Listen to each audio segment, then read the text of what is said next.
Welcome back mga kaaldab. Ito na naman po ang inyong lingkod, si Mr. Destiny. At magbibigay po tayo ng pinakamainit na update po ngayon sa social media. Ito po yung pinag-uusapan ngayon at talagang trending na trending sa social media at sa mga website. Ito ngayon mga kaaldab yung sinasabi natin kay Miles at kay Alden Richards. Grabe no? Sabi ko nga po sa inyo, maraming daw nakakapansin na sobrang sweet daw po yung dalawa. Bagay na bagay nga po raw si Miles at si Alden Richards. Normal na lang po yan yung mga nagiging komento. Normal na lang po yan yung mga bali-balita na ganyan. Di po ba? Sabi ko nga po sa inyo, may mga update po talaga tayo, mapapaisip naman po talaga kayo. Di po ba? Ano nga po ba Mr. Destiny? May relasyon ba o wala? Di po ba?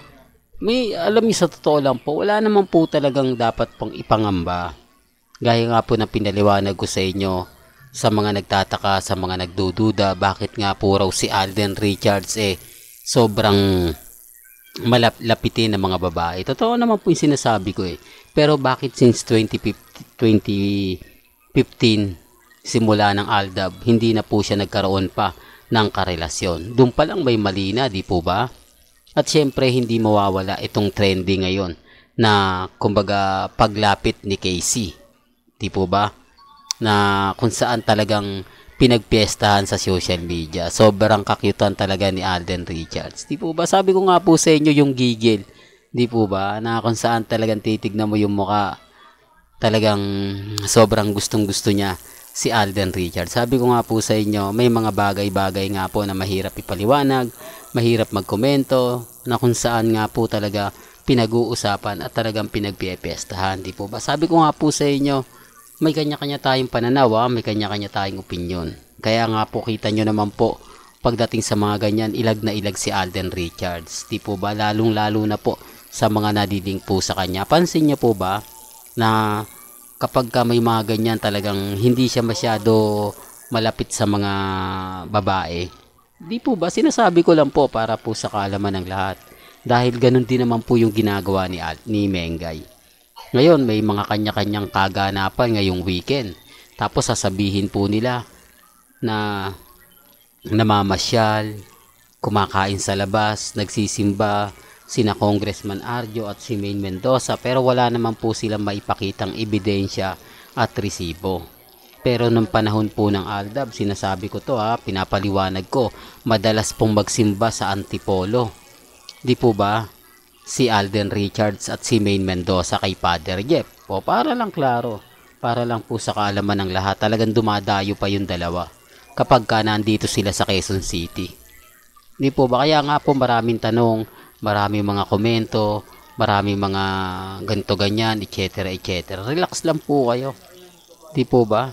Sabi ko nga po sa inyo dito sa channel ni Mr. Destiny, kung ano lang po yung latest, kung ano lang po yung trending, doon lang po tayo. Di po ba? Kaya nga po ako, relax lang, kampante, matatag. Kasi alam po natin yung senaryo Alam po natin yung mga bagay-bagay na mapapaisip din po yung iba. Magtataka, nagtatanong, nagdududa, relax lang po kayo. Sa channel ni Mr. Destiny, 101% updated po kayo. Ano man po yung mga nababalitaan ninyo, napapakinggan, napapanood, relax lang, di po ba? Itong kilig moments po nila Alden at ni Miles, ginagawa po talaga yan ni Alden. Lahat naman po mga kaaldab na sa tingin po ninyo nakikita po sa mga kaparehan ni Alden, normal na lang yan. Di po ba? Kaya nga po yung iba naku, ganito ganyan. Hayaan nyo lang po mga kaaldab.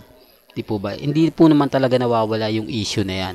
Hindi naman po talaga nawawala yung mga bagay-bagay na ganyan. Ang importante lang naman po kung ano lang yung latest, kung ano lang po yung trending, doon lang po tayo. Tapos sasabihin ng iba, nako, si Mr. Destiny, paasa yan, fake news yan. Okay lang. Basta sa akin kung ano lang po yung latest, kung ano lang po yung trending, doon lang po tayo. Di po ba? Kaya wag po kayong maniniwala, wag po kayong basta-basta magpapaapekto sa mga sinasabi po ng iba. Di po ba? Relax lang. Kaya sa mga nagsasabing fake news ako, okay lang po yan. Ang importante lang po kung ano yung nababasa ninyo, napapakinggan, napapanood. maging matatag lang po tayo. Sinasabi ko lang po ito para lang po sa mga mami, sa mga titas, sa mga senyor na hanggang ngayon nagmamahal po sa channel natin. Remind ko lang, paulit-ulit ko po itong sasabihin, wala po tayong makukuha mga bagong subscriber, followers. Kung magtataka po kayo, yung followers natin, mga subscriber natin, hindi nadadagdagan. Normal lang po yun. Gaya ng sinabi ko, mga since 2015 at 2018 lang po ang po pwede makarelate sa mga sinasabi ko. Etong pagpasok ng 2020 to 2023, 2021, wala po eh. Di po ba? Pero kung number 1 Aldab Nation ka, mas madali po tayo magkakaintindihan. Mas madali po tayo magkakaunawan. Ito yung sinasabi ko at pinapaliwanag ko. Di po ba? Kaya nga po sinasabi ko ito para po sa mga taong dumadaan at bumibisita sa channel natin. Kaya nga po relax lang po kayo. Huwag po kayong basta-basta maniniwala sa mga pahayag po ng iba. Ang importante lang naman po, yung mga pinapaliwanag ko, yung mga sinasabi ko, alam na alam to ng mga Alden fanatics. Yung since 2015 pa po na Alden fanatics na. Tapos sa mga main fanatics na since 2015 pa rin. Alam po nila yung sinasabi ko, alam po nila yung pinupunto ko. Baka sila pa nga po minsan yung nagpo-post na throwback na pinapakita ako, kaya sila guilty. Kaya sila inis, kaya siguro mainit ang ulo sa akin dahil sila po pala yung nag-upload nun na re-upload lang. Di po ba? Naakala natin kay Jude Palaboy, naakala natin kay Mama Ebs, hindi pala, sa kanila po pala. Kaya nga po sabi ko sa inyo, relax lang po kayo, maging kampante, maging matatag. Kung ano po yung nababasa ninyo, napapakinggan sa mga taong bulag at bingi, okay lang po yan, normal lang yan. Sabi ko nga, wag po kayong susuko, wag po kayong magsasabi ng ganito ganyan, relax lang. Di po ba? Kaya nga po kita nyo si Mr. Destiny hanggang ngayon kampante. Hanggang ngayon matatag. Di po ba? Sinasabi ko lang po yung totoo ha. Well, hanggang dito na lang po yung updates natin mga kaaldab. Kaya kung gusto nyo pa po ng pinaka-latest at sariwang update, abay tumutok lang po kayo dito po sa channel ni Mr. Destiny para updated po kayo sa mga latest at sa mga bagong video po na ilalabas po natin maya-maya lang.